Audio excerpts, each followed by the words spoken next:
What's up, guys? Good morning. Hold up. Uno segundo.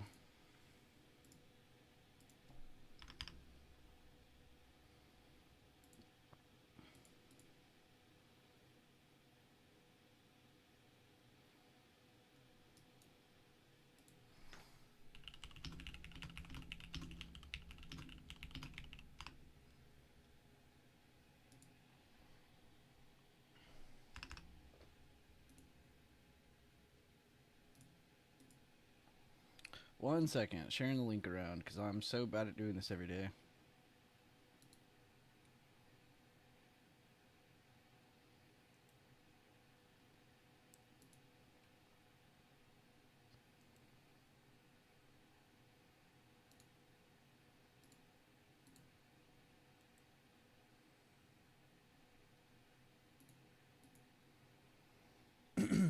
Also, I gotta get used to this new YouTube layout. I have a completely different layout than before now.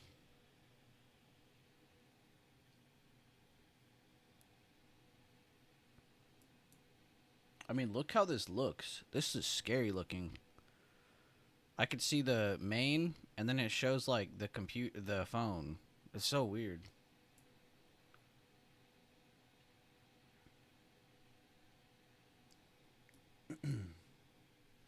Good morning, Garden Trader. Good morning, Low Key Kai. Sorry, I read the whole thing. Top of the morning to you. Linwood, good morning. What's up, Hey? Good to see you again. What's up, Alst? Good morning, Garden. Good morning, everybody. So yesterday in the what do we call it? End of day stream. I was only supposed to go like an hour, hour and a half. I went a lot longer than that. I think we went all the way into the close, actually. Yeah, almost 2 hours. But in this breakdown, we did this like 3 or 4 times, honestly, in this stream. But we went through the simple breakdowns for SPY, Triple Q, and IWM. All three of those are charted, ready to go for the day. So if you guys are, uh, you know, unaware of that or want to go see how we did that, go check that out. But basically, we are looking to get a slightly flat open. It's a slightly higher open, if anything. So we will be bumping our heads against this. We will most likely be bumping our heads against this. And this will be deciding, honestly, short-term direction for the day. And we talked about what happens if we get a lower open, a flat open, or a higher open yesterday. We also discussed all of those. Now, the big thing is, on the daily, you zoom in. The big thing is that even with all this red day, I'm sure a lot of people are feeling that chance of pullback. I just don't see it yet. I just don't see it yet. We talked about this yesterday. This could pull back all the way to 621 and still get a good bounce back up, right? So this still has a pretty good bit of room, right? So I haven't really gone anywhere. So kind of expecting this to just keep bouncing until we see something change is basically our mind, our mental state. Expecting up. We'll see if we get any of that today. Of course, today could be one of those days where we have a slightly just small green day and we're stuck inside of the highs and lows of the previous day, which is very possible because of how we're opening and because of how much room is above us. So we'll have to see. What that does look like is what's going to happen today. But I hope we can get some trades alongside that. I do have the SPY chain up on my right.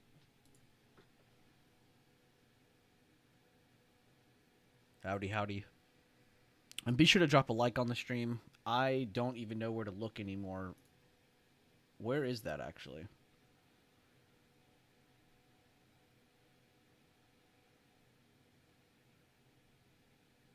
Oh, it's right here.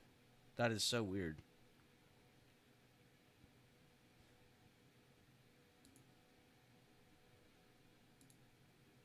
I think it's funny I can stream to the mobile viewers and kind of see what they see now. That's funny. But does the game plan make sense to everybody? Let me know. Let me know if I'm just speaking out of my ass. I'm the only one who's making sense of this. And this goes for SPY. This goes for Triple Q. This goes for IWM here on the right. Every single chart is set up the exact same right now.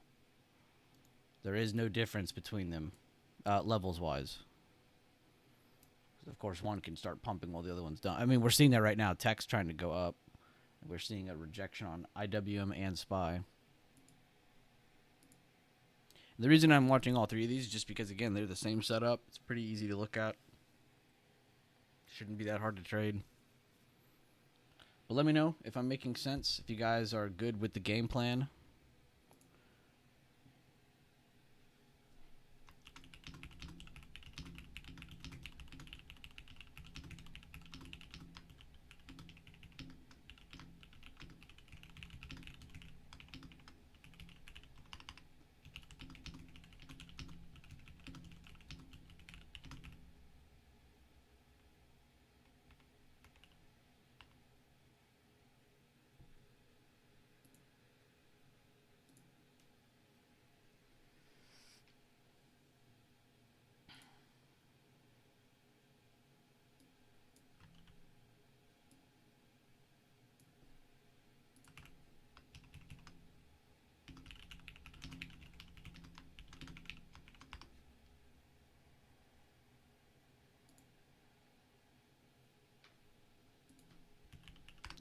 Tech trying to move up. We see SPY struggling a little bit at the open.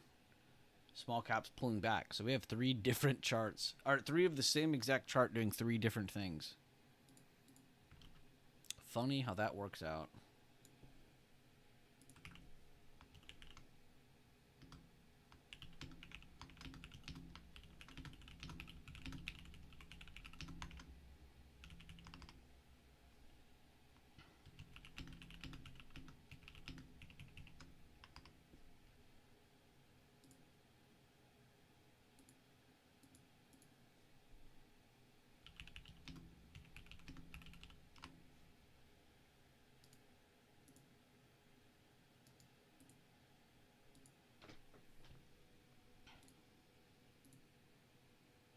And yeah, I saw that move on Bull. I see Bull's under 12 now. I have to associate this with, and we could not have talked about that at a better time. We were talking about Bull probably not continuing up just because there's too much exposure too quick. I shit you not, man. Months ago, when it was just me talking about it online, and I saw that Chuck guy post about it. You know, it's like, besides the people I saw mentioned in my chat and the one guy I saw on all of Twitter, is a big difference between you can go on Twitter right now and every other person is talking about Bull, or they're in it. They're probably not talking about it the past 2 days because it's red, but it's just funny. Everybody's like so hell-bent on that stock. I'm not really surprised that it's not going up after the big pump, just because it's just got too much exposure too quick. Good morning, D-Touch. Good to see you. Good morning, Ayala. Good morning, Matty Ice. Good morning, Dr. J. Gold is over 4,000. Yeah, that's pretty crazy. I'm actually glad you said that, so I can remind myself to go post the briefing messages.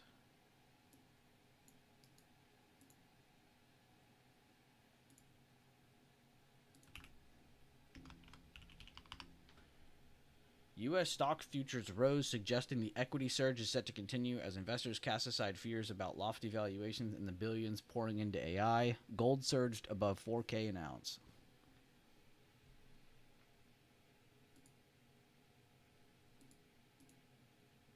A reminder, everybody, FOMC meeting minutes is not a live meeting or a live stream. This is a release of the notes of a meeting that was held about a month ago. It amazes me when I see people still like, yo, stream FOMC minutes.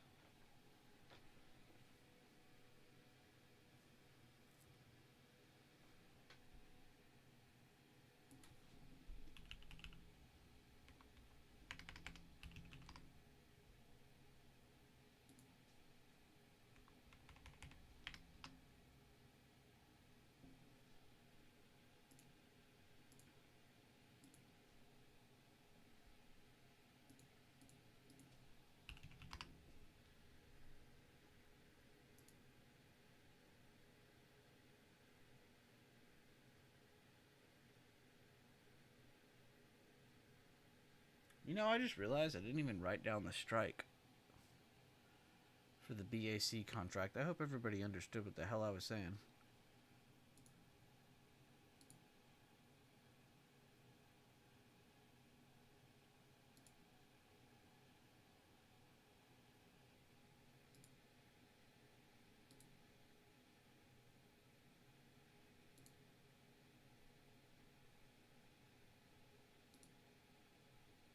Alice, we did the 49.50, right? I have to go check my actual position now. Pretty sure that contract's up like $6. So I'll just check that later.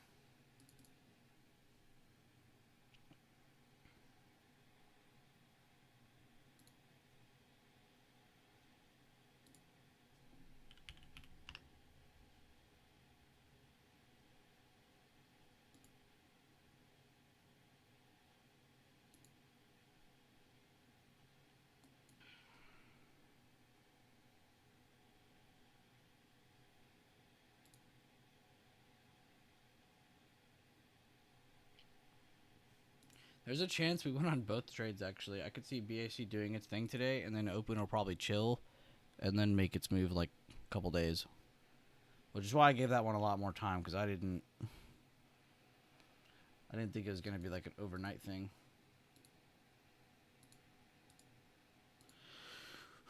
Plus, that's what Sand Dollar did. I'm kind of following Sand Dollar on that one. So I'm just going to chill on it.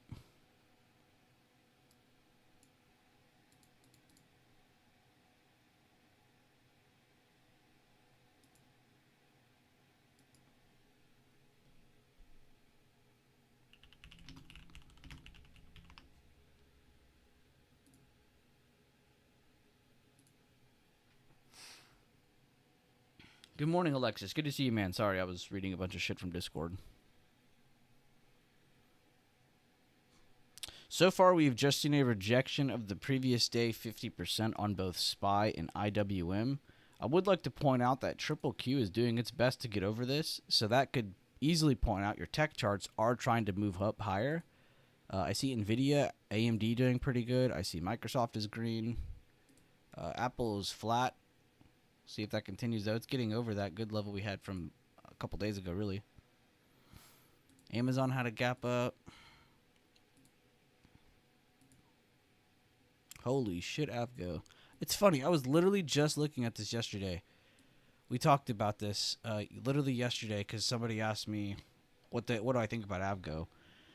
And I was like, well, it did look good for shorts, but then it did this whole thing and came back up and held. So now it actually looks like it's trying to bounce. Now, I don't know if I would have been like, guys, grab Avgo calls. But I am happy to see that moving up from where we intended.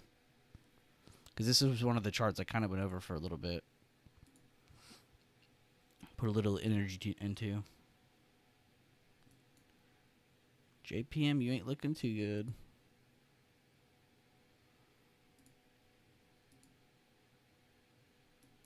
UNH, there's that gap up that we were looking for. Oust. See if we get that continuation from it, but there's that beginning of it. Cost is still sitting here. We have to note that. Every day.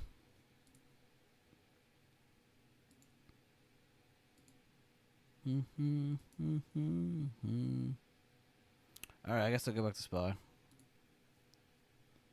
I worked my way around the world. Almost said around the world with R. Good morning, fam. What's up, Nard? Good to see you, brother. What is going on in the world of Nard? Be sure to drop a like on the stream, guys. Apparently it helps out the stream, from what I've been told.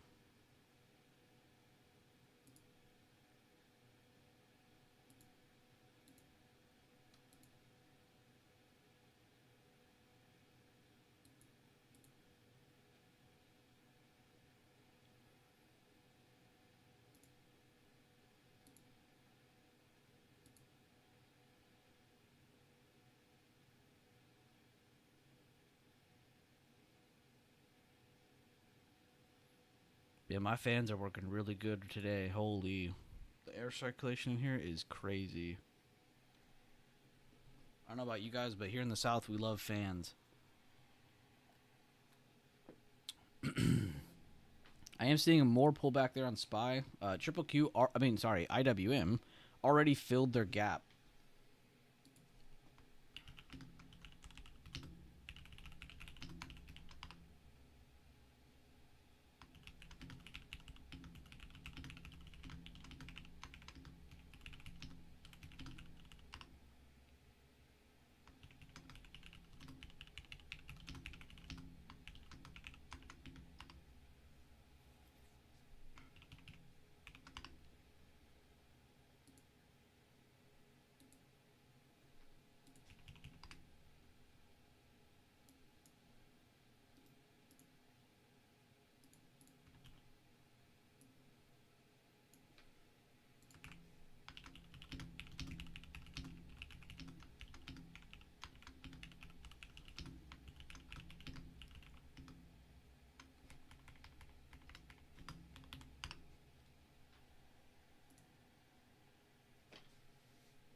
SPY IWM still pulling back here, both of them. Not a crazy amount on SPY. They're still kind of fighting that hammer they made, but IWM still pulling back a little bit.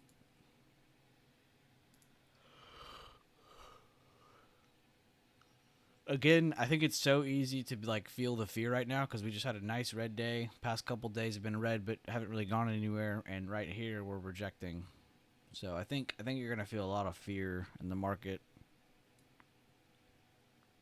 but there's no need to just yet. Well, not yet. I'll let you know. We break this level down here. We break this area after rejecting this, and we break this area. Okay, then you can start to be like, okay, shit. When does this stop falling? You know, that might be when that happens. But we have a lot of room under our feet right now, especially a lot of that consolidation from previous day session, which again is still holding above a bullish area. So us going up, hitting this, rejecting it, I kind of see it more or less of like the price kind of finding its range for right here, right now. You know, it kind of came down here, hit this area where it's like last ditch effort. If they don't break it, you know, they're going to probably bounce. And then they work back up to the only level we have really that kind of decides direction in between all this. The previous day, 50%. So it's kind of funny. It's opening right to it on pretty much all three of the charts. SPY, Triple Q, IWM.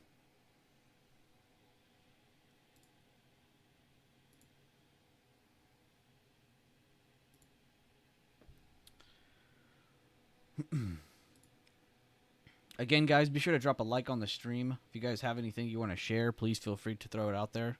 Any questions or anything, please feel free to throw it out there as well. Right now, we're just seeing pullbacks in SPY and IWM. Triple Q is really trying its hardest. Again, this is just the tech chart.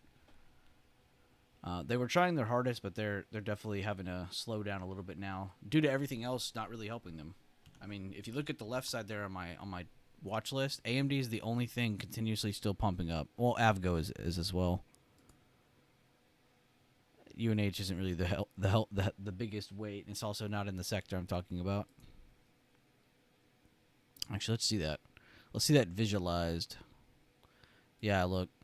Tech up a bunch, right? Then you go to the next sector, flat. Next sector, slightly red. Next sector, slightly red. Next sector, a little bit more red. Next sector, a little bit more red. Next sector, a little bit more red. So there's a lot of smaller red stacking up against the big boy.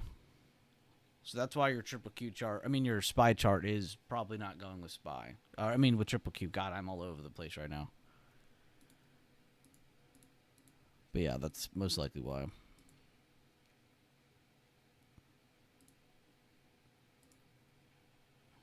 I believe AMD is still stuck inside of that. Yeah, they're going to be. MU.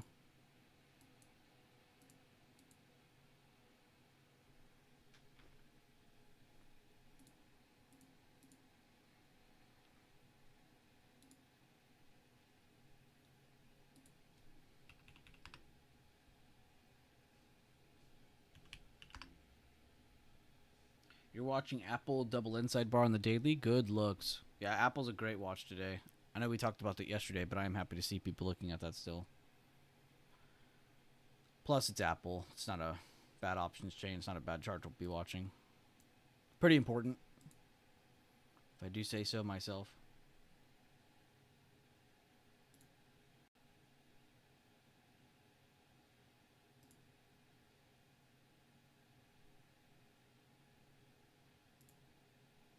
I'm going to trim some BAC at 93 here, guys. It's only $12 a con, but it's a pretty good percentage.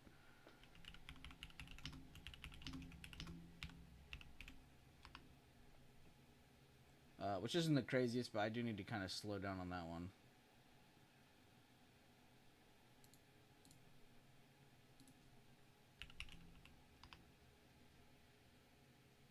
I'm really annoyed I didn't type it out perfectly, though. I noticed I did it on the open as well. Which honestly tells me no one is reading these posts because nobody corrected me. Or you were all in stream and knew exactly what contracts I'm talking about. Which I guess I could respect that. But I'm assuming... Bro, thank you. Holy shit.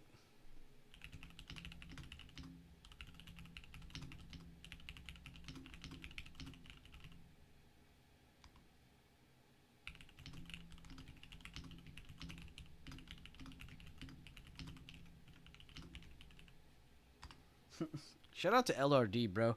He goes into chat and goes, "Thank you for making me buy Rocket Lab like 5 years ago." Bro, respect. If you were in my chat in the beginning of time, that was one of the stocks I was like super delusionally bullish over. I'm happy for him. It was one of the few SPACs that I genuinely did like. It was during the SPAC era, kind of even in the beginning of it, really.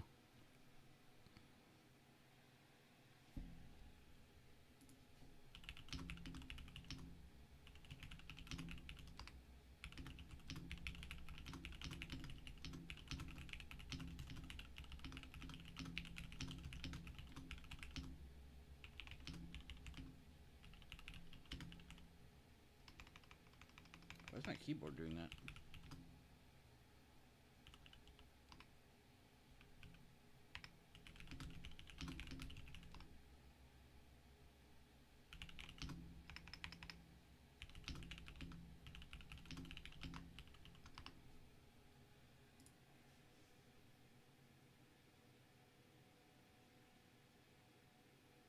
I mean, I wasn't expecting like 100 people to reply to me the other day when I did ask about that, because it was like, that was a stock pick in like 4 or 5 years ago, maybe less, maybe 3 years. It was a while ago. Sound going up? Is that what you said? Oh, I love seeing that. I wish I had called this out as well, but since I had called it out literally twice, 2 different directions on that, I was like, I think I'll chill. Kind of triple dipped on that trend, but I'm happy to see it still going. This is a really good chart. SoundHound. And they have AI now, so that's always good. You know, anything with AI is basically just perfect. And I said it yesterday, and I stand by it today. I will not be surprised if we have a smaller green inside bar day today. Why can I not use price level tool? Bro, it's doing the bug. There we go. SPY back above previous day 50%. If this can hold, we can get a really, really good move into the highs here. Let me show this on the left so you guys can actually see what the candlestick's even doing. There you go. Not a bad look so far. It's actually gotten some buyers there. I guess I'll keep Triple Q up on the right now. See how they're doing, because they're looking way better than IWM so far. They've done a really good open range breakout and a 3-bar play. Basically, it's not a perfect 3-bar play, but off of the previous day 50%. So this is a lot more bullish than it was earlier.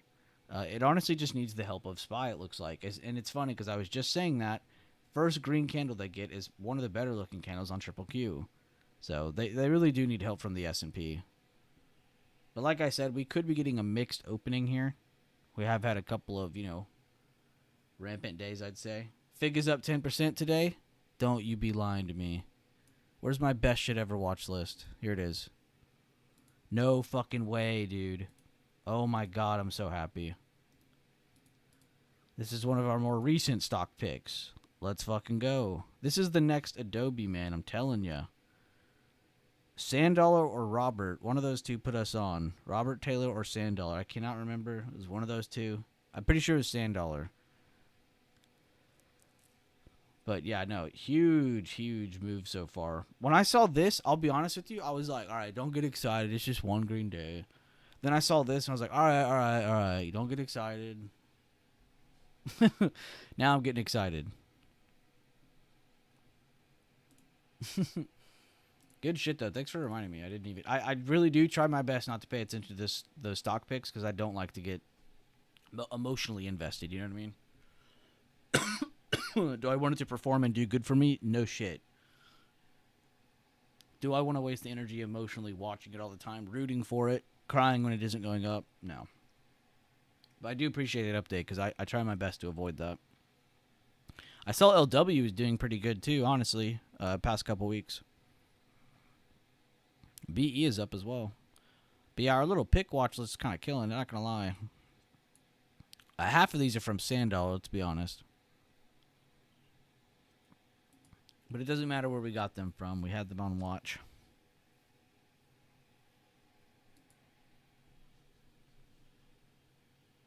No, but it's there in the back here. No, it is 100%. I'll be honest with you. I've been waiting for one of you to be like, yo, Bueller, have you even been seeing Bull? You know, I'm waiting for that conversation. It'd be cool. Just like couple weeks, couple months from now, someone's like, yo, man, have you been paying attention to Bull? Like, bro, what are your shares up? That's the question I want to read. You're up like 30% on LW? Jesus. It's crazy, too, because where it is right now, Maddie, like as a long-term shareholder, it's not in a spot where it, like, is going to break out anytime soon. Like, it's probably going to range for a while. And the fact that you're up 30% from that is crazy. Because it's still not really that broken out yet. Like, you could still see it as early days for that chart. So, good work. Same goes for Fig, honestly. If that's still really early for Fig. So, I think that's another reason I don't want to get too excited.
Triple Q doing its best to almost make a new high of day there.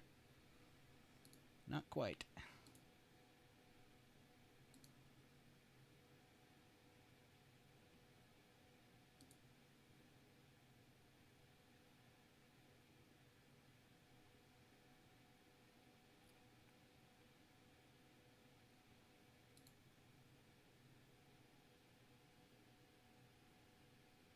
Who am I to correct the boss?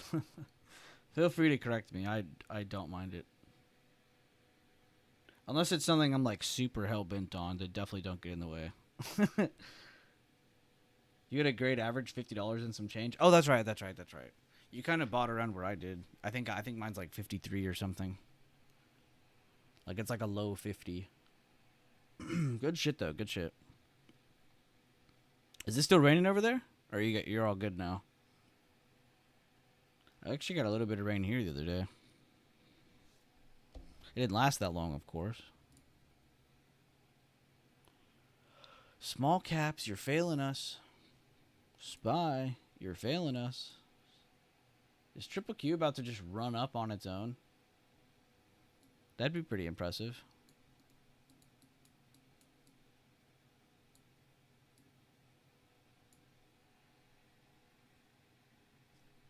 Tech is doing all right. It has no help, though. You can see it alone in just the sectors itself. Healthcare is the second most green sector right now. It's not that helpful. They need comms to bounce. Banks are just falling through the floor, but some of the bank stocks themselves are still holding. Like, I'm shorting the fuck out of this one right now, and I'm waiting for it to fall. It's literally at the level. If it breaks this level, we are up fat on that trade. So we'll see if that happens today or not. Because if not, and it holds this, it's probably going to pump back up to wherever it fell from. So if you're in this and you're shorting it, you need to be ready to cut that in case it does not give us the area we want. But so far, you are up a alright amount on that. We're not going to sit here and be like, oh my god, we're fucking rich. No.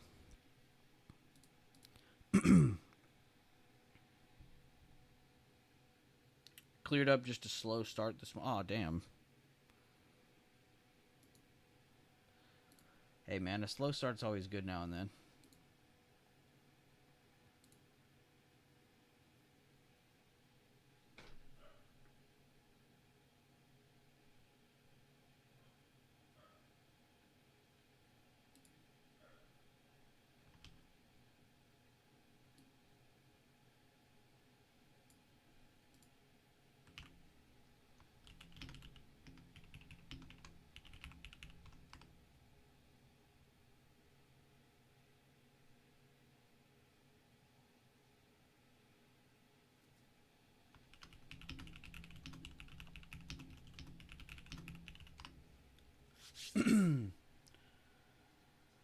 I don't even know if anybody's reading in premium right now.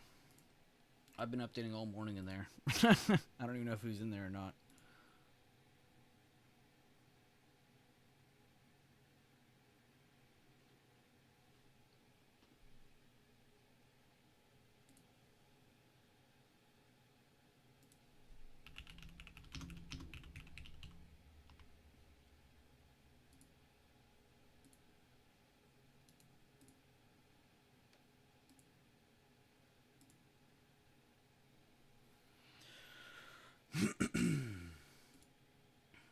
Ratata. Those are at 95 right now.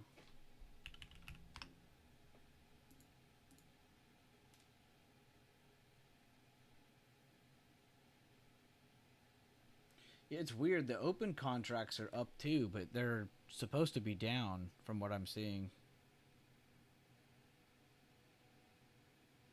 They're not up a lot. I think it's just because of the tail end move we got yesterday.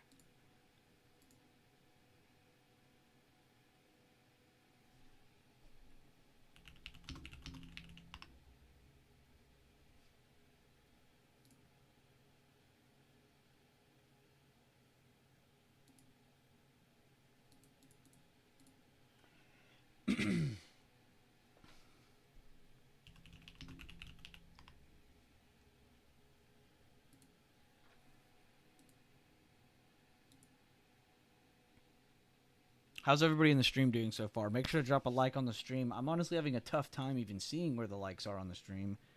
I'm having to click this other button every other time I pull it up. There's a new update on my side of things. I don't know if there is on y'all's side of things. But on my side of things, there's a huge update for YouTube streaming. I don't know if it's that great or not, to be honest with you, but I guess it's cool. It's like they just jumbled a bunch of shit around and said, yeah, man, we updated everything. Oh my god, Triple Q, thank you, Lord.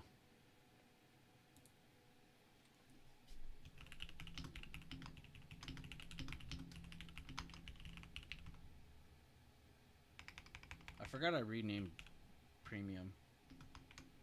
I just tried to tag it and I typed a completely different name.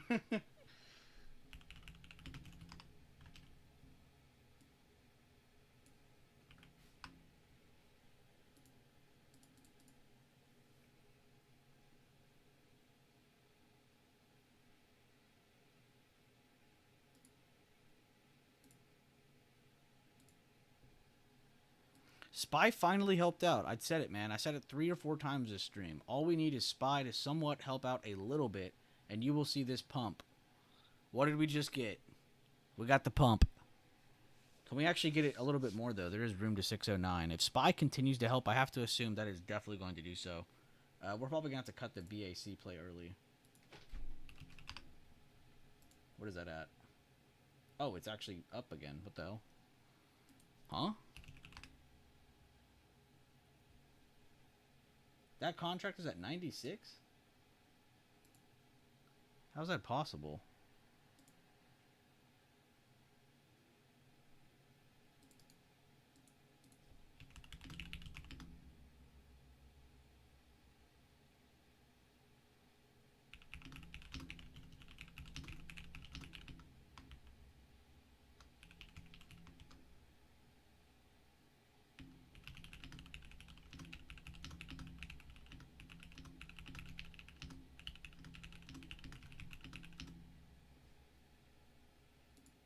Dude, what is wrong with my keyboard today? I swear I'm typing letters like twice. Like R and P are getting typed twice. I might need to clean this. I bet it's not even dirty though.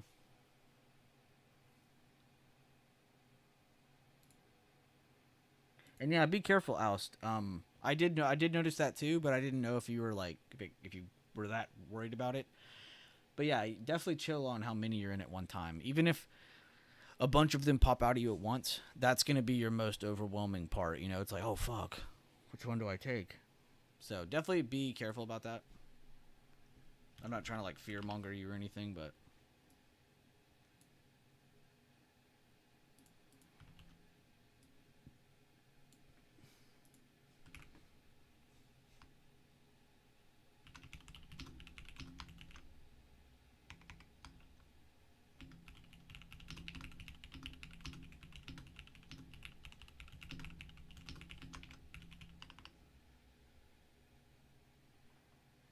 BAC, Intel, UNH, PayPal, Spy. Yeah, that's a lot.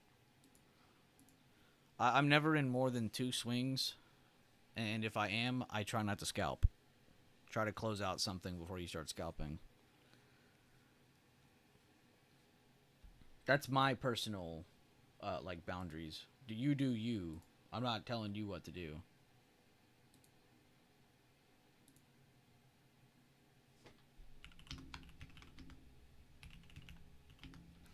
One second. I need to update BAC.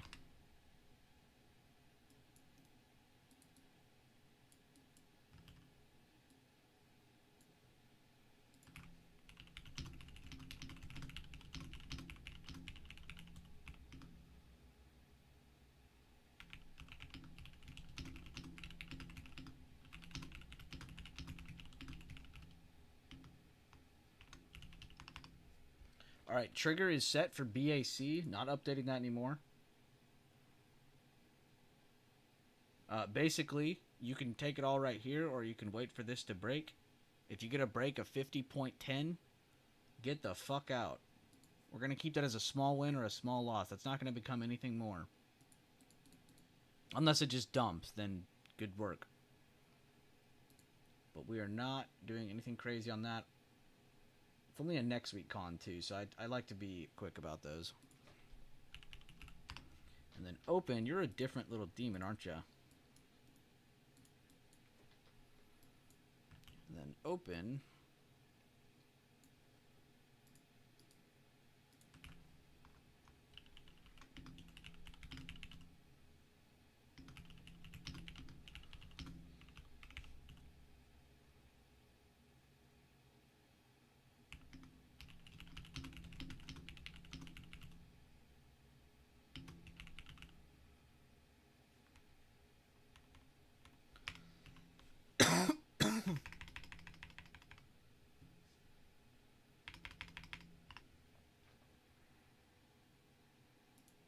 Oh, you know what happened?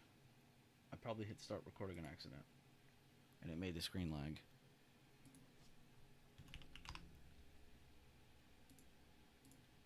Yeah, hopefully you guys are enjoying some of these updates today so far. Nothing super crazy. Just kind of waiting for Spy to help out Tech. We've seen that now, so Tech is getting a lot more clean of a breakout to the upside, as you can see. 608s were a good initial target for me.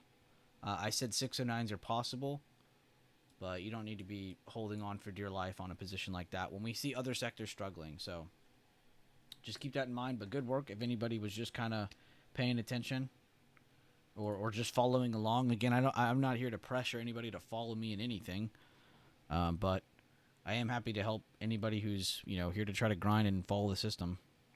But good work, anybody paying attention to that. Again, talked about this in the yesterday second stream, talked about it again this morning, but us getting to this level or over this level is imperative for bulls to show up again. So I'm not surprised seeing a fat ass green candle above them on both charts. I'm just not, because that's something we've been talking about for over 24 hours now, or over 12 hours now. 24 hours. And then you can see here IWM, they struggled, but they filled their gap. And then they went all the way back up to follow them. So we also had some help from the small caps on this recent, 20-minute jump. It's pretty easy, too, how we literally just used one chart or two charts to help the other. And it's funny because this is the only thing I broke down for, like, scalps today. I said, anybody watching stuff today, you need to be focused on these three. They're going to give you a very easy setup. I didn't know which chart was going to give you your setup. I just know that they're all going to be pretty easy to maintain. Dude, holy fuck.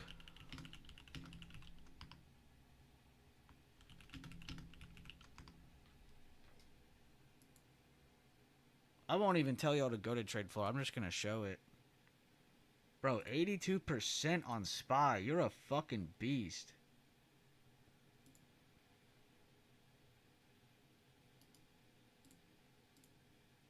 Why did it show a mean face when I clicked that emoji?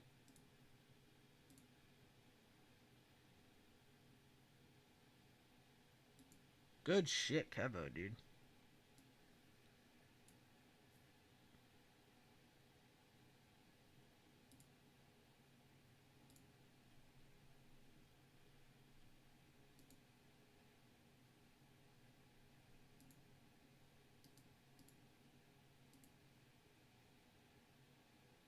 Damn, Duhey. Duhey got 59% on IWM. Good job, dude. Very good job. Did you wait for the gap fill in that hammer and then you got in, or what's up with your entry? Why'd you like it? Good shit, dude. Very happy to see that. Trying to zoom in here. There we go. Oh, Triple Q, you are doing everything we needed and more. I love you. Oh my god, dude. I really thought today was going to do nothing. I'm so happy we didn't get that. It's barely 9:09. What a great, wonderful market we're in. This is what you get when you don't pay attention to news. You don't give a fuck about politics. You don't give a fuck about everybody's bias. You don't get on social media. This is what you get. You get clear, confident trading. That's what you get. A good trader is non-biased. Got in at pre-market low and exited at open on day. Dude, good shit. Round of applause for Duhey, man. And he did that all on his own. Great work.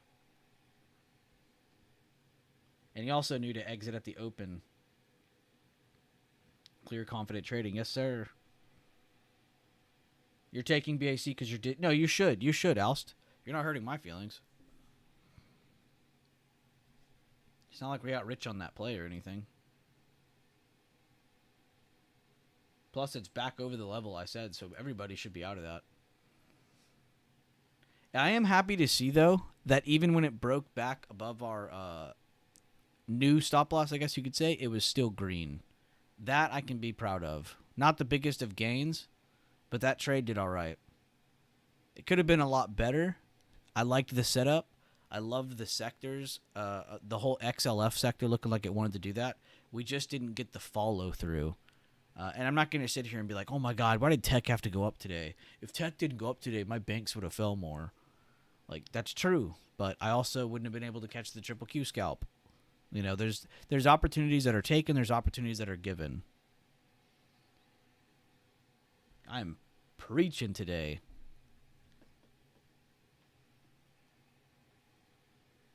It's crazy too because I actually had a horrible night's sleep, but I feel so rested. I think it's because this market is just treating us so well.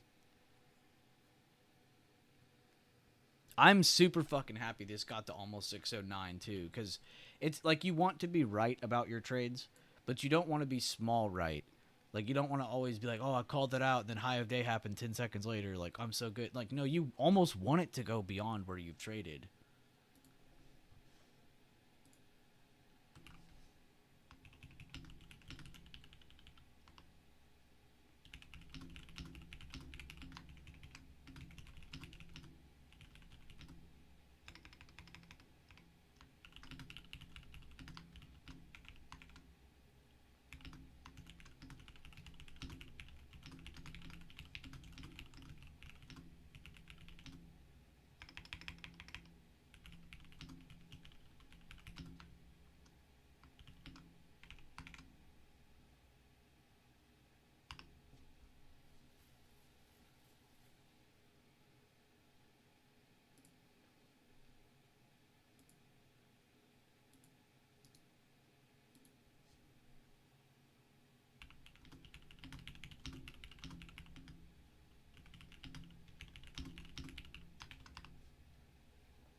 Oh man.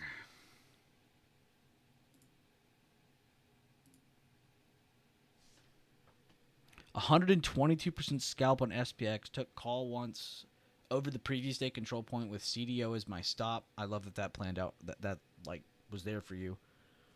Very clear, two super clean levels to look at. Working, so couldn't hold. Good gain from taking a few weeks off to rest. Would still have more if I held, but nothing is. Also, 122%. And let's think about the condition you're in. You just said working, and you're off of a few weeks to rest, right? That's like two things saying you shouldn't even be trading. Or like if you are going to trade, it should be light, you know? But you still went out there and got your big gain, dude. That is a big gain. Let's not treat that as some small thing. Good shit, Eric. It doesn't matter if you have more or if you had less if you held. Great work. Especially with how your, situation is. I mean, you're literally busy. Great work. Let's not treat that as some small feat. Good shit, though, dude. Everybody's on fucking fire today. I'm on fire. Duhay's on fire. Eric's on fire. Kevo's on fire. Alst is on fire, but in his own way. I love you, Alst. Now back to processing pension payments for the rest of the day. Dude, good shit, Eric. I hope you have a great rest of your day. I hope you smile while you work today, knowing you whooped the market's ass in a couple brief moments. Dude, good shit.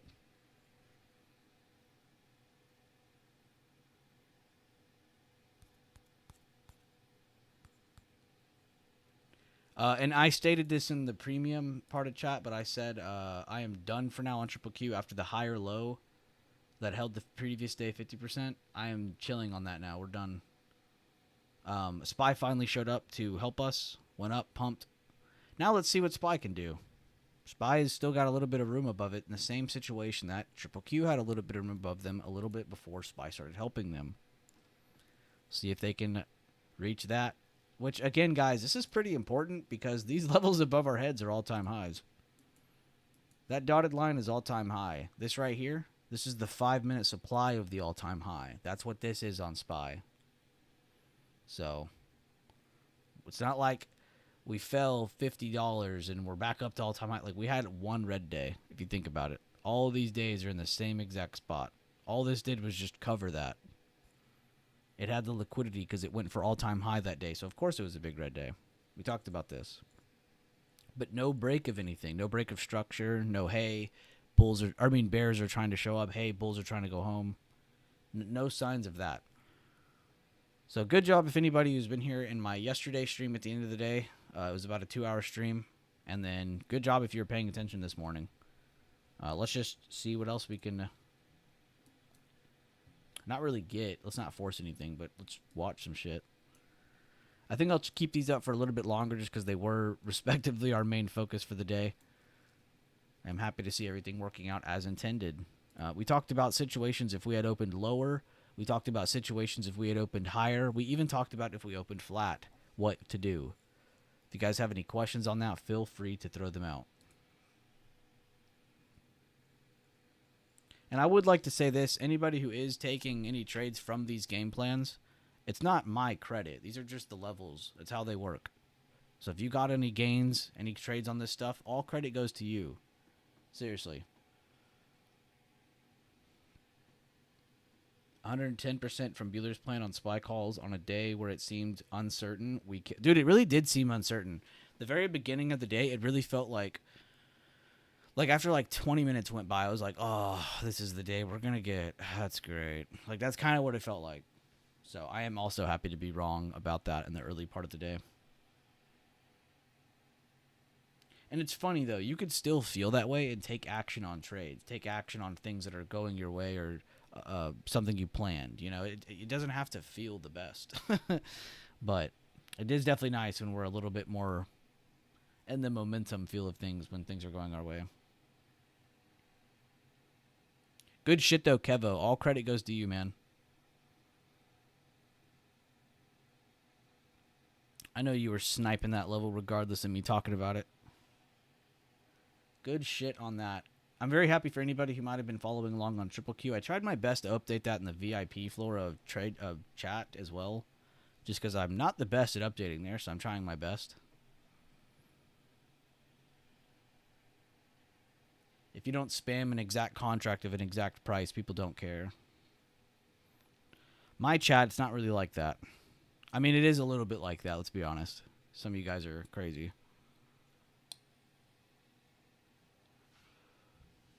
But I just like that our strategy actually has some thinking behind it, and you really can adopt it yourself and kind of do it without anybody's help. And if anything, I implore you to do that. I promote you to. I hope you do that. It is definitely nice to be in the streams and watch the videos and stuff. I'm not complaining about that, but I definitely don't mind also having people that can do things on their own. It is a little bit nice because then you can have a group where it's self-sufficient, right? Anything happens to me, dear God, you guys will still be fine. Like, it's not going to be like, oh my God, Bueller's gone. We're not going to do anything. We can't do anything. I want you guys to be able to do this without anybody's help. I don't care about making people to constantly come back to me and pay me this stuff here and there and like, oh my God, dude, thank you for giving us plays, Bueller. Like, I want my people to come up with plays. And no ego about it. We don't need to be going to fucking Twitter every time you find something. You know, I don't go to Twitter and post shit. You don't need to be doing that. It's a waste of time. It's a waste of energy. And too many times do I see people who get like 10 trades in, like 10 trades will go by and they'll do really good and they'll be like, I'm going to go start my own group. Like, what? Using strategies you didn't even learn your own? Like, you didn't even make up your own? Good job. So, that's another reason I like to keep the ego out of things. Like, you really do need to kind of just focus on what's in front of you. Anytime you try to apply this, look how good I am mentality, you are so fucked. It's not even funny. So definitely keep your ego checked at the door, regardless of, you know, how active you are in my chat. Keep the ego at the door. No one here cares. My ego doesn't matter. Your ego doesn't matter. What matters is our trades, how we're approaching them. What's the thinking behind them? What made us get into it? What made us think those things? Why did we like that? Why did we not like that? You know, you need to be thinking about the why, not all that other bullshit. It's all a bunch of noise. By the way, Garden, I am sorry I didn't cut those videos up for you yet.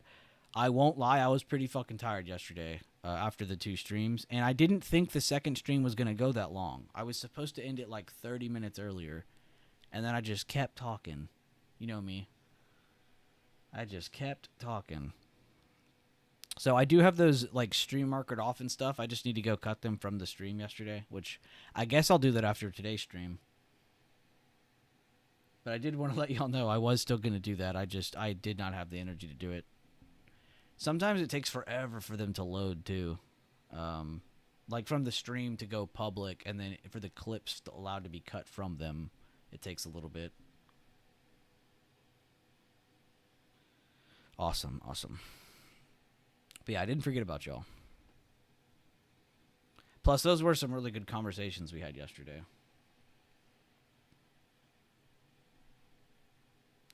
Well, Triple Q did just about get up to 609. Can't be really mad about that one. A little bit over a $2.5 move after the retake of previous day, 50%. It's pretty freaking good. SPY as well. I'm happy with the explosiveness that it had. If it would have just done like a little teeter-totter move, I don't know if we would have gotten the greatest single directional move on Triple Q like we did. It might have been a little bit more choppier on the way up. But guys, we have hit the previous day high supply, also known as the all-time high supply at this point for Triple Q, the tech chart. So this is a spot where it can chill out. I wouldn't say this is where you should be 100% shorting from this, but this is the probable risk reward for shorts from there, as long as you don't pop over all-time high. Same goes for your SPY chart. We're pretty close on both of those. It's just risk reward now on those. Also, if you look down at the bottom left of my screen, you see that XL sector watch list. There's only one sector actually green. Discretionary is, the most slightly, but I'm going to put that one, V and C, all in the... Actually, holy shit, there's 4 of them. 1, 2, 3, 4 of them are in, like, the single cent I moved from open spot. That's crazy. So that depicts this perfectly. Tech, up a bunch. It's just doing its thing. But there's nothing down a bunch. So it's not hurting the upside movement. Does that make sense when you guys think about it or put it in your head? I know I used to draw this really stupid table here. And let's say like this is like a balance beam, I guess. It goes down when there's too much weight over here. It goes down when it's too much weight over here, or it goes up, I should say. So let's say your red sectors are over here. Like this is... how do I explain this? All right, so this line right here is like 0. Right? Anything below it, bearish. Anything above it, they're up. They're green. Right? So if you have a couple weights that are like right here, and then you got like a tiny one just above it, like these are all just a couple cents up or down. So not really much is happening on SPY. And remember, all of this is SPY. This whole fucking picture is SPY. These little ticks I'm adding are just parts of SPY. Right? And let's say we have one sector kind of like down here a little bit. They're not even down $1. And then we got one like right here up $3. Okay? Which side of this balance beam is going to go down? This one. Because it's got the most weight on it. Yes, there are more things on this side, but they don't outweigh big-ass tech. Right? So, of course, tech is going to have way more control in a more single-directional fashion. Right? It was all just about timing for these to kind of help out the SPY chart all at once, for it to help out the tech chart. But hopefully that little stupid example makes sense. That's honestly a horrible example. I need to come up with a better one for like the weights, because I always say the pie example, but I feel like there's more you could talk about on that. Because I'm serious, man. You almost could like turn off all your levels, right? Which I think would hurt you. But if you turn off all your levels and you just were to focus on like your weights, you would probably have a good idea where the chart is moving, right? Then you add your key levels and you have these key areas around it, and it kind of gives you a road map, something to work around. But that was honestly the only thing that helped us today. We didn't really have to look far. UNH, let's go Oust. Come on, man. It went up to 372 in that moment. I didn't even see that. And be honest, Oust, is it kind of hard to maintenance some of those trades right now because you're in, just a couple? You're in too many? I know if I was looking at that, I would be dizzy as fuck too. I'd be like, wait, am I up or down on this one? Yes? Yeah, I figured. All good though, man. This is all human. You're a normal human. You got out of BAC, so you should be good on that one. Don't have to worry about that anymore. Which, actually, I think we did great because banks are bouncing now. But I was still happy to go over that in the yesterday stream with how all the banks were looking. It was kind of fun to find that setup like that. It's very similar to how we just traded Triple Q this morning. Kind of using other things to help us out. IWM is getting over the previous day 50%, guys. Are small caps about to join this jump?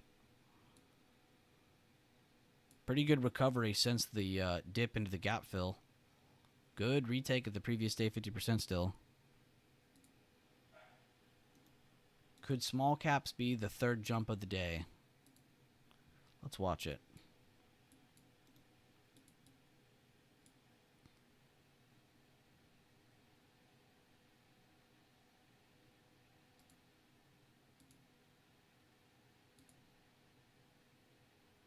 I wish I could keep up with everything going on in Tradeflow right now, but I am so busy.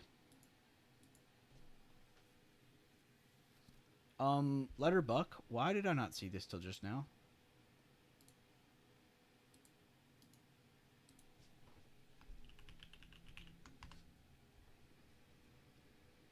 Well, damn. Letter Buck knew what he wanted this morning.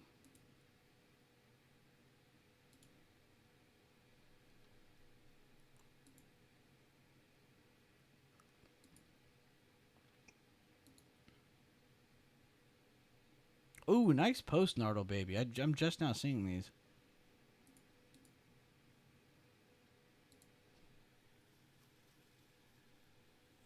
Saw the slight gap open in video after I got my alert above 188.27. I swear I love my chat's reviews. They're just so clear and clean.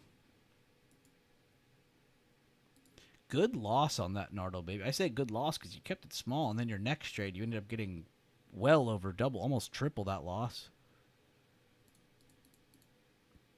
Good mentality. And honestly, you might have some of the cleanest trade reviews in the channel right now. Very nice.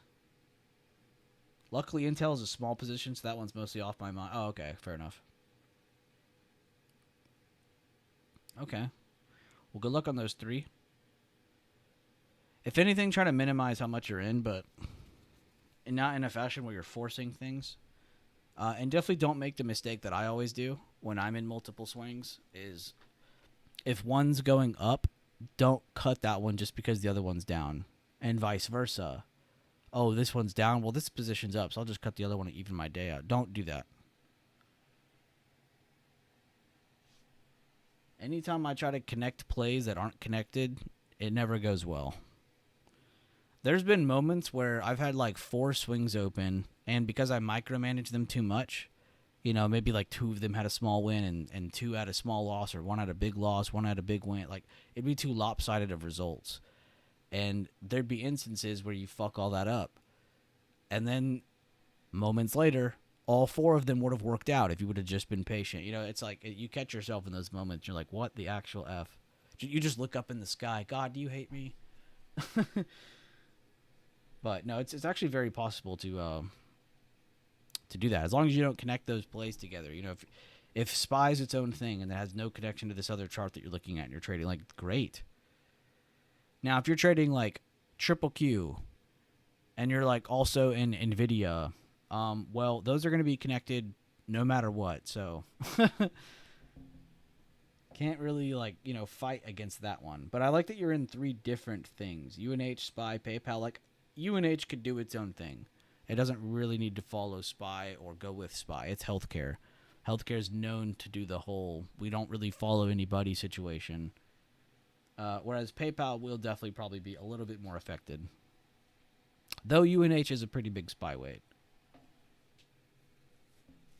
So I guess you could argue that too.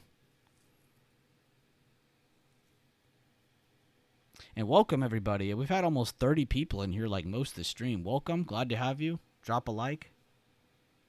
Feel free to interact. Let us know who you are. I talk to all my nerds. Except Ace. We don't talk to Ace. Ace is crazy now.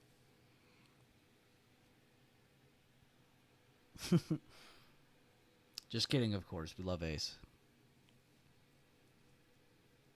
If you guys have anything to share, please feel free to interact, whatever you want. Ask questions about the system, whatever. Today we just called out Triple Q going up on some contracts. Spy, we use that to help us, and IWM. These are plans, though, that we were very confident, very clear on from the start yesterday. I was so confident about this panning out to some extent, whether it was down or up, I didn't know. I can't see the future. I wish I could. I would have told y'all to go long on Coin today. Or AMD. Not fucking Triple Q, but I guess it works out.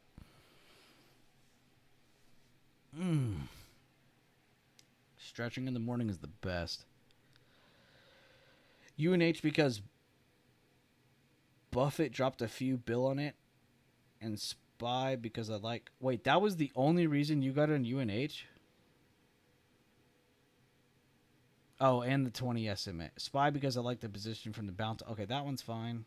Intel, there's just too much money and support. Okay, that one's fair enough too. Is that the only reason you liked UNH, though? I think I saw you post a chart, so that can't be true.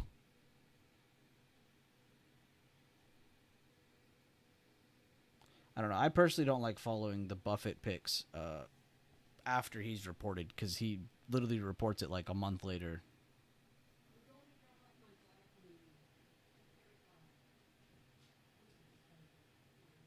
The chart too, there was... Yeah, I was gonna say. I remember your chart, and I remember me going over it too, and it's like, that chart looked good. Like, it wasn't just because of Buffett. Like, being dead ass with you, I didn't even know that happened.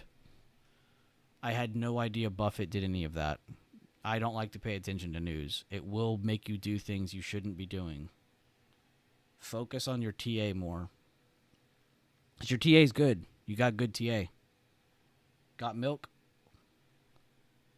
I'm happy, yeah, because I did remember your chart. Because I was like, okay, this is like identical to mine. So he sees that it looks good for bouncing. It is definitely not as bearish as it was months ago. Yeah, it doesn't have that same tone to it. So I am happy you saw that. Good shit, though, Alice. Good shit. I know I'm like picking on you a lot more than anybody else today, but...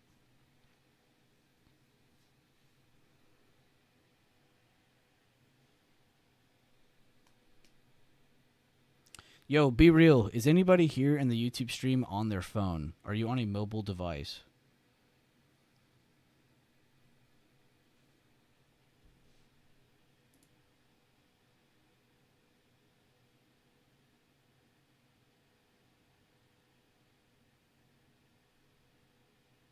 I mean, if not, cool, but... Yes, always? Oh, okay, shit. Well, I can finally see how y'all see things. Wait, let me make sure I'm not exposing anything when I full screen this.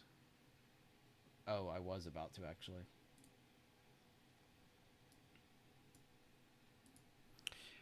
Look, I can see what you see now. I can see how you see. Which, this is fucked. Why is it focused on that part of my screen? Hold up, let's see how it looks now.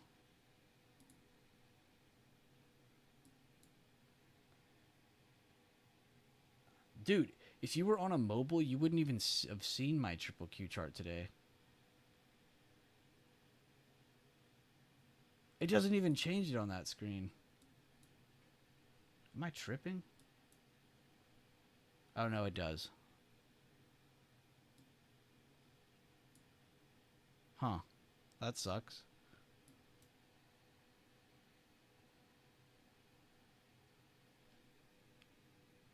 Yes, I trade on my phone. You know this is the only way to trade on the phone. Well, that's true. I'm always on my phone. I'm almost always on my phone. I read that wrong. But I watch charts on my laptop. Damn, okay, so fucking half of you are, like, on your phone. Damn, is that really what the screen does to y'all when I have two charts up? That is so fucking ugly. Let's get off that now. I'm sorry, I had no clue that's what that looked like. If I had known that, I wouldn't have been doing that. Let's see what it does now. Why is it so zoomed in on this? Is that the... Is it because it's the center of the screen? Do I need to be putting the time axis low? I mean, more? Oh, that was way too much.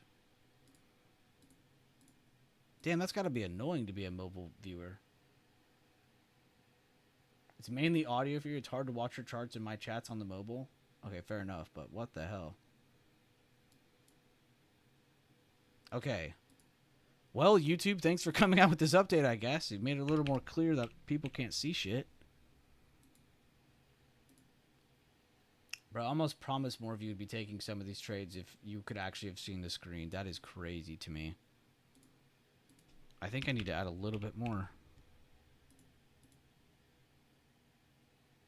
I think 70 might be the sweet spot. Let me know, mobile users. How's that looking?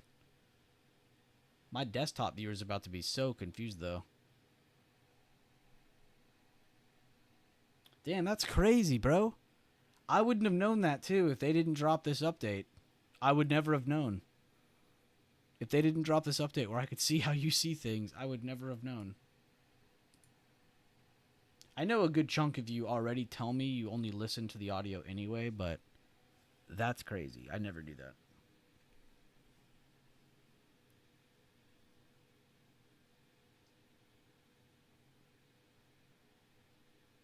Realize when I'm trading on my phone, your YouTube is just a small rectangle on my upper left-hand screen.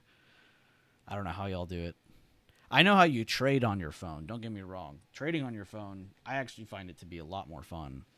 I feel like I'm in more control because it's like in my hands, you know? It's not like me just clicking buttons on my mouse. If I like phone trading, but charting and all that stuff on the phone and like having to view my stream, that definitely looked like that was a pain in the ass. You phone people have my respect. You mobile viewers. Hey, first like 2-3 years, all I did was on my phone. Even when I streamed in the beginning, I would still use my phone. So there's no shame in using your phone to trade.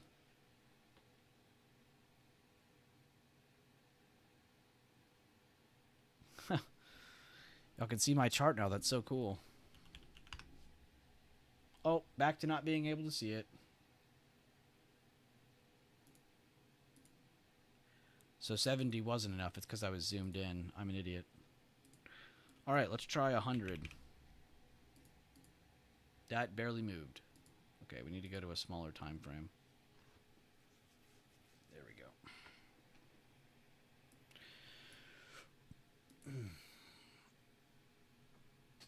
You know, just curious is hitting me here. Curiosity killed the cat. From previous day close to today's open, have we hit all 3 fib extension targets? Yes, we did. So I'm not delusional in saying we should slow down here, not just because we're against the all-time high supply, but because we've also have another reason now, hitting all 3 fib extension targets of the gap up. I mean, of course, tech can keep doing its thing. I don't see why it wouldn't try to at least break this today after doing this. I feel like it does have some sort of like second break happening here. I don't know if that will hold or anything. I'm not going to sit here and pretend like I know all-time highs are about to be made. But it does kind of have that feel where it's like, dude, you did this much. Why not at least try to go to break it? You know, at least go test to see if you can do it. So I think you still have a lot more entertainment in store today in terms of market movement. Because I know sometimes you guys get a little... I mean, I get bored too when the market's not moving, but a lot of movement this morning. It's only been a little over an hour. Welcome to the stream, by the way. Make sure to drop a like if you haven't already, guys. I forgot to put the Discord link in the stream.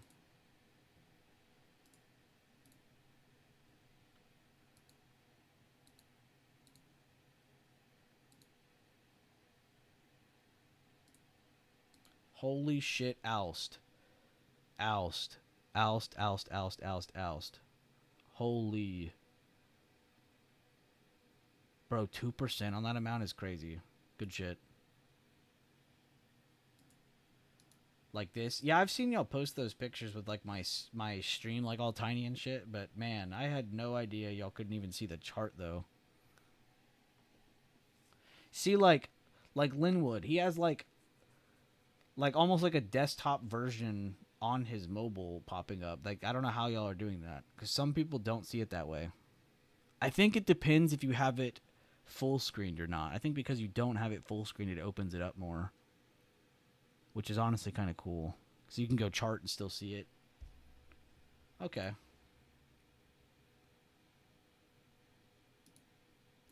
I'm just glad I could see how y'all are seeing things, man, because I had no idea it was like that. Because I've been doing the double chart thing. We've done 4 charts before. Dear God, bro. They probably just saw like an X on their screen, a crosshair.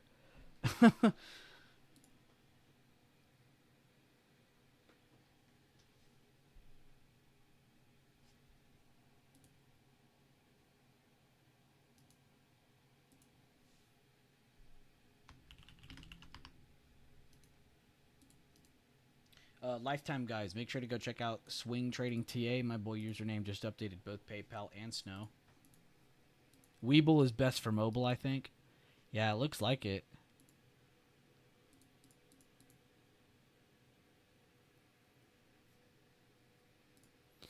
It looks like it. I can't really argue it.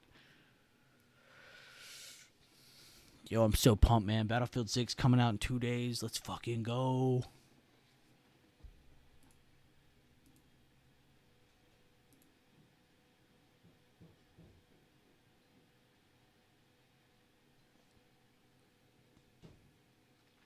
One second.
All right, I'm back. All right. Does anybody want to go through anything? Go over anything? Look at anything? Or am I just allowed to do whatever I want? You guys let me know.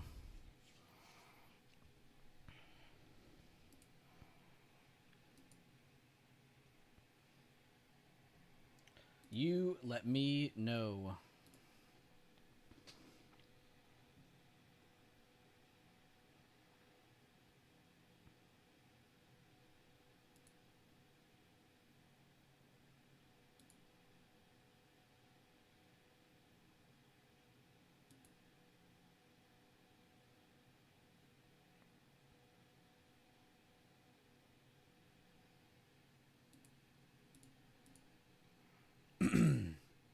Look at Target. Yes, sir. Just before we get to it, I have been going over Target a lot. This is one of my big watches on my. I have a couple different watch lists. So just before you know, I am a lot more bullish than bearish on this chart, and it's just based off of larger time frame positioning. And I've been covering this for a couple weeks since we got down here. I am very big on this. I think this is one of the better well-positioned charts. I like it up there with UPS. This is the other one I kind of compare it to. A week ago, I would have said TTD. Right now, I would probably chill on that. We were going over TTD as well.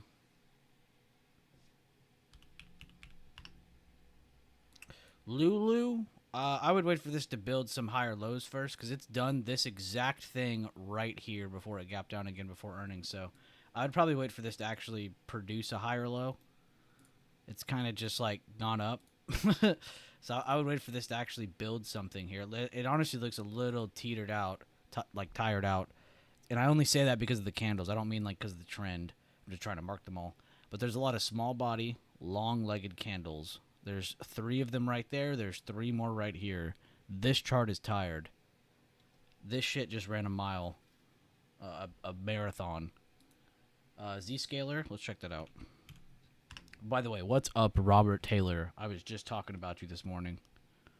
Talking mad shit. No, I wasn't. Zscaler, 1 second. Let's see. I don't even know what these levels are, so okay, they're just monthly emerging. It's nothing crazy.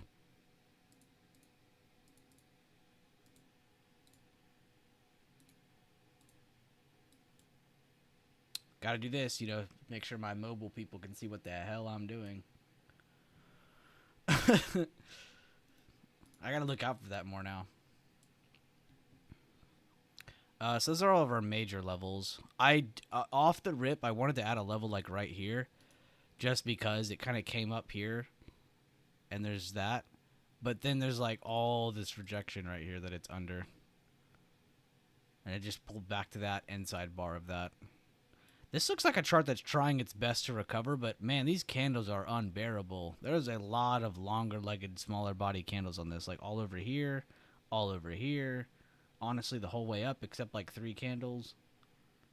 This, about from right here to here, is where it's finally started looking like a real chart. Like, these candles actually look fine. But everything up until that point, man, that was pretty rough. Even when it was going up over here. The grind up, ugh. The grind down. The grind sideways. They did grinds every direction. Not looking as bad now, though, man. These candles are actually looking a little bit more healthier. Yeah. Inside bar holding this is pretty insane. So I think your next decision is coming up very soon, Robert Taylor. Sir Robert Taylor. Be right back. The coffee's hitting. Good morning, fam. What is up, Ace? If that's even your real name.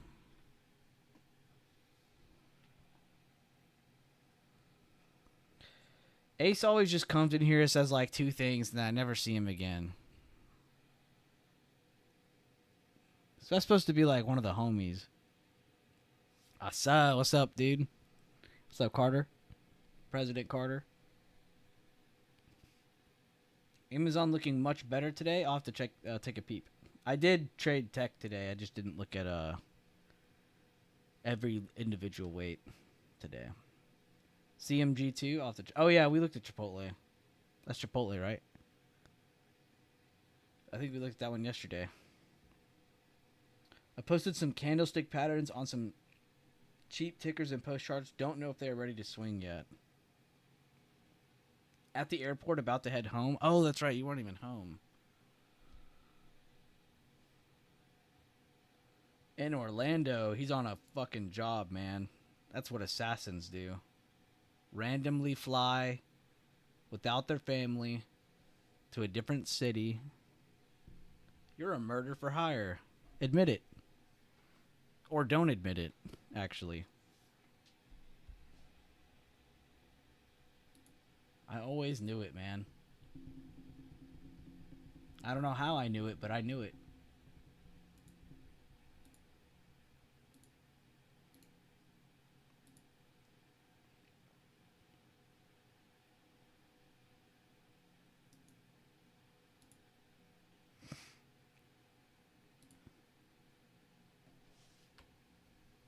My bad, Linwood. I'm going to look right now. I was brain farting for a second. Sorry.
Good looks, Alst. You said it too. You said, "Yep, that's why my position just so small now, so I can hold through those liquidity grabs."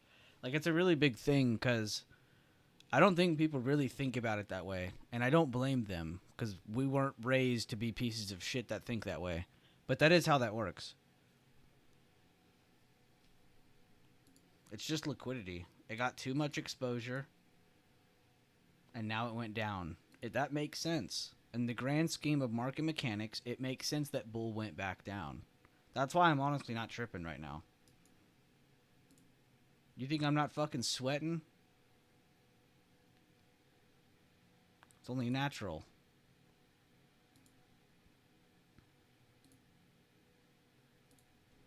Ooh, nice Linwood. I really fuck with these, actually. Why did I not see Lighter Bucks post till just now? What is wrong with me? I didn't see that one from Letter Buck the other night. Spy and SPX OB levels ready for tomorrow. I have more continuing education tomorrow for my job, so I probably won't be active. I expect Spy to go touch the 50% and see what it does from there. My fucking goat, dude. That's my goat. Hold up, Linwood. You're next. This is my goat. Without my help. I mean, I think he was in stream, but he did this on his own, though. Without anybody's help. Came up with his own plan. Spy and SPX OB levels ready for tomorrow. And I want to point out the most important thing he typed on right here was this. That little line right there. I expect Spy to go touch the 50% and see what it does from there. I think we have a genius on our hands. Should make for a great week depending on how tomorrow plays out. If we open near or at... Dude, I fucking love this guy. Did I not say all this too? Dude, I love this guy. Not because he agreed with me. It's because of how he typed this out. This is exactly how I speak. I'm like, all right, so this is why I'm looking at this. This is what the focus will be short term for what's coming. And this is the scenarios that can pan out. Like, bro literally covered what happens if we have a shitty open, a good open, a sideways open. And every single one of them, if you read each of these sentences, all relate to one single level for short-term direction. The 50% of the previous day. Is that not insane? Super clean post. I'm so pissed I didn't see this last night. I was honestly just tired after those 2 streams, I'll be honest. Dude, fucking beautiful. This is definitely a bearish kicker. Now, there is one thing I don't like about this one. Is that you're kind of... I don't know what the rest of that chart looks like, but it looked like it was going up. And then you got kind of a slowdown candle, and then you got it. It kind of did its move. If it goes more the next day without you, so be it. But now you want to look for a lower high of this. So go from your high to your low. And if it does keep going, then you're going to have to wait to draw that fib. And if you are going to take risk on that, just understand it might have already done its thing. So you are a little bit risky on that still. But you are right. That is definitely some bearish tone picking up in that chart. The only reason I say wait a little bit is because this is the first one, right? You want to wait for your second thing, your lower high of your bearish pattern in this case. Great find, though. Great find. That is definitely a bearish kicker. I'm actually happy that you correctly identified that, too, because you'd be surprised. You'd be surprised. That is correct as well. That is an outside bar. Inside bar on T, is that? Oh, it is. It is. No, this is good pattern recognition. This is good practice, too. Like, it doesn't need to be anything crazier than that. Like, IB on T. OB on Mara. Then you could kind of work your way into talking like this about each little post you find, where you're not just breaking down the macro, you're breaking down the micro as well. The halfway point thing, or whatever it is on whatever thing you're looking at. You know, like I said with this one, like you're going to wait for the 0.5 of from here to here. Or if it goes more, you got to wait, you know, but... No. These are clean. These are clean, Linwood, and I'm actually really proud you didn't get a single one of these wrong. You would be surprised. You would be surprised. I think one of the hardest patterns... Oh, sorry, I was reading. I don't know if I'd be shorting that. Oh, this is a few hours ago. I was like, I don't know if I'd be just now entering puts on that, but never mind. He did that earlier. Good hedge. Excuse me, right through my alerts, no trigger. Do you have your triggers on if the candle closes or if it just hits? I know there is a difference on Thinkorswim.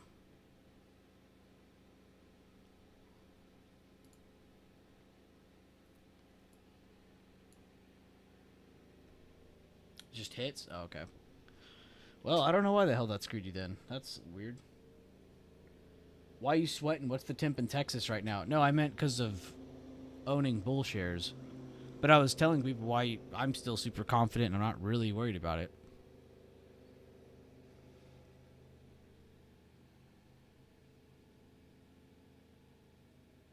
No, I like that stuff, Linwood. Honestly, I hope you post more of those because sometimes... like randomly if I see like someone in chat post like a pattern, I'll be like, oh, I'll go chart that, and then I'm like, fuck it, I'm piggybacking this. Like I make it my own play after that, and I always give credit. I'm not trying to make it seem like I just take plays, but if I happen to see something in chat that I didn't find on my own, and it's just a basic pattern, I'll go rechart that chart myself right then and there, because I want to see, okay, does this have anything going for it? Is this something I can take part in? You know. My bad, guys. We still have Zscaler on the screen. Who gives a fuck? My bad, Rob Taylor. We talked about this, right, Rob? We just need to see it keep holding more higher lows over this. This is a good start, I'll be honest, with an inside bar there. Not a bad one. NVIDIA with a crazy candle, by the way, today. If you be sweating, you be over betting. Yo, shut up. I don't like that actually went well. I don't like that went well together. Did you just pull that out of your ass right then and there?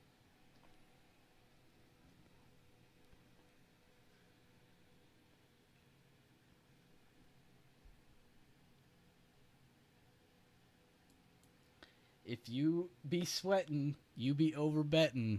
God, that is actually good, though. I hate that was good.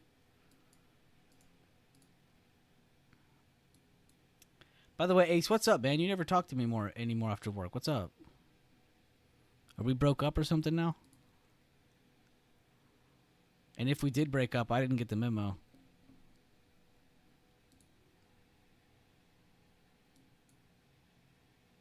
Order for Ace. Shut the hell. I'm not gonna lie, that is one of the funniest fucking things I've ever heard in a Discord call. That was pretty funny. And it was not like satire or anything, like not set up at all. It's just like Ace's life. No, that was funny. I wish I recorded that and could just like play it in chat all the time. That shit was funny. I would have that on the soundboard. This man used his online alias and like what was it? What's the place you go to? It's not Dutch Brothers. It's the other one. Just been busy? Yeah, I feel that. I miss you though, dude. Panera, yeah, Panera. He went to Panera and he goes to the drive-thru or something like that, and I hear in the background, I hear with this woman walking up, order for Ace, order for Ace, and I was like, Ace, is that for you? He's like, yeah. He's like, I'm Ace Ventura, or whatever he said. That shit was just so funny. I was like, in my head, I was like, oh, I'm about to hear his real name. He told me his real name one time, and I've already forgotten it, because it's genuinely a kind of unique name, if I remember correctly. It's not the most vanilla name. Been watching too much One Piece and trying to... Shut up, bro. Alright, hold up. I've actually been waiting for you to bait me like that again. If you're watching One Piece, what arc are you on? Pussy. Trying to catch up on your workshop videos. That is the most horseshit ever. This is all joking, by the way, guys. I love Ace. It's just he likes to fucking troll me. Is there a playlist just for workshop videos? Oh, there is. It's so old I forgot. Look at that, bro. The first one, Harlan's midpoint strategy. This shit was ahead of its time. Those 1,100 views, any one of those people are blessed. This man blessed us. Tin Man too, fucking blessed us. The same swing strat we still use to this day. These are some clickbait titles, by the way. Like this one, the best in all caps. Let's be real. Clickbait.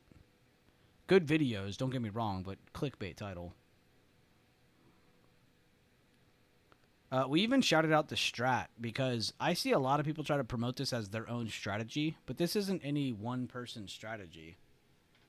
The strat is just a strategy for the market that's been blessed by market maker, like not market makers, institutions. This was promoted by the market itself, so don't let anybody tell you any different. And then that Anna lady, she's probably the other biggest thing behind it. Or what's her name? It was like Anna something. This is definitely her thing though. But Leland did a great job covering this because he got pretty into it, and it's just basic price action patterns, but with a different way of looking at them. So if you're in that kind of mode, it's pretty cool. I definitely don't mind it. It's still price action trading. You're still just trading patterns exactly how I trade them. You're just looking at them differently. It's like coded. Oh, it's 112. Oh, okay, it's this. Like it's weird, but it's kind of cool honestly at the same time. So I definitely enjoyed that Leland did that. And then, of course, the best one of all, Workshop number 11.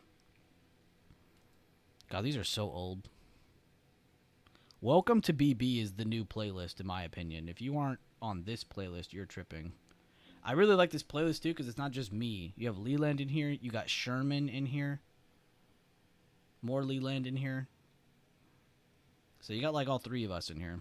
And I really, really fucking love Sherman's videos. If you haven't seen these two, they are some of the coolest videos ever done by someone in my group. I've never had someone in my group make videos as cool as these two. And they were over an hour long. It was even crazier. And I think my favorite part, I'll just click on one, are these lists that he has. This is so fucking cool. We've had all these trades that people have taken, different trades called out by people, and they all follow the system. And he goes through all the examples. He goes through everything. And then in the other one, he's got a smaller list, but he goes through a little bit more in terms of, like, content, like what is actually there behind the system. So I love that someone was able to actually, like, take the system for themselves and make these huge breakdown videos because they understand it so well. You know, shout out to Sherman again. That's our boy from Florida. But yeah, pretty cool. And then BB Theory, if you guys are a YouTube member or you have a link to this in my chat somewhere, you need to be rewatching this like 4 times over. I don't make money from these videos. Please go watch these. Those are probably the best videos on the channel for anybody who's already aware of what levels are important and all that good stuff. That's more of the theoretical thinking behind everything. And there's like 10 plus videos. It's like 4.5 hours of me talking about stuff. And it's literally the thinking behind everything. There is something to do at all times, no matter what level you're around. And there is an order to things. There isn't random. It isn't random. There is order to things. Seminar 1 and 2 is the best of my... Dude, yeah. Oh, dude, I always forget about promoting that. I don't know why. I actually suck ass at promoting that. You're actually spot on. But I am so ass at promoting this. This is the one that needs to be promoted, in all honesty. It's a little more updated, a little bit less levels that I talk about. A little bit more focused on the important stuff. But these are pretty good, too. It's one day we kind of talked about... Holy shit. One day we talked about just day trading. That's what this whole first, like, hour and a half is almost. And then the next hour and a half, or hour, is just swing trading stuff. Day 1, day 2. I don't even remember when we did this, but it was a lot of fun.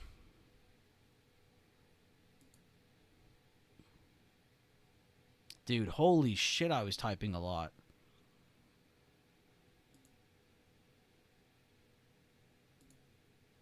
Patterns of positioning. Same old shit. We go over the risk-reward of every trading entry. The staircase method. What to do when you're winning a trade. You know, don't just go blind and be happy about your percentage. What do you actually aim for? How can you squeeze out the most of your trades? This is a good video, man.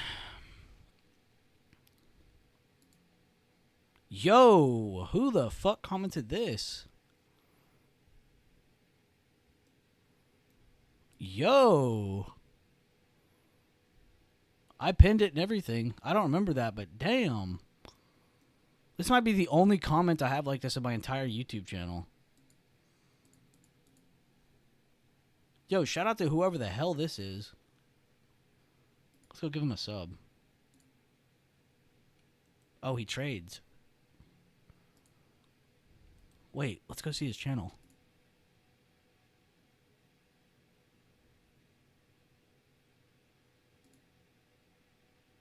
What the fuck is all this on the bottom? Look, today's open marked. I promise some of these are previous day levels. Dude, yes, look. Previous day control point. Previous day low. Previous day open. Who is this guy? Oh, it's Alst. Wait, this is Alst. Why did the name not update? That's weird. I was like, dude, this guy's rocking my whole chart and everything. This guy's fucking on it. This guy's based. But, of course he's based. It's one of my guys. Okay. I didn't even know you had a channel. That's funny. No, I'm not mad. I thought that was a random person. I was like, yo, this is dope. I probably would have been a little mad if it was someone with like 100,000 subscribers or something. Yeah. I'd be like, what the fuck? No credit?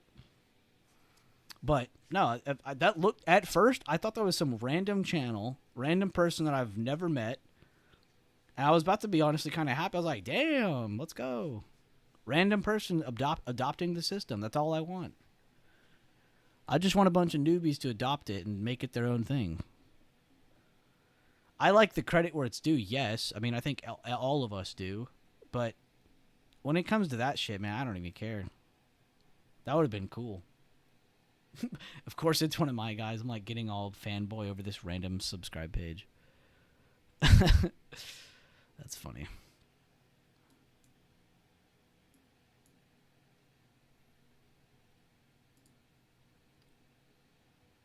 Does Alst have a Discord I can... Shut the fuck up.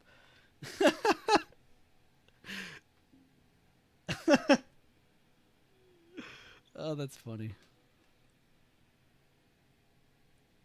Yo, Alst, you got a Discord I can... Yeah, bro, you got something I can sign up for?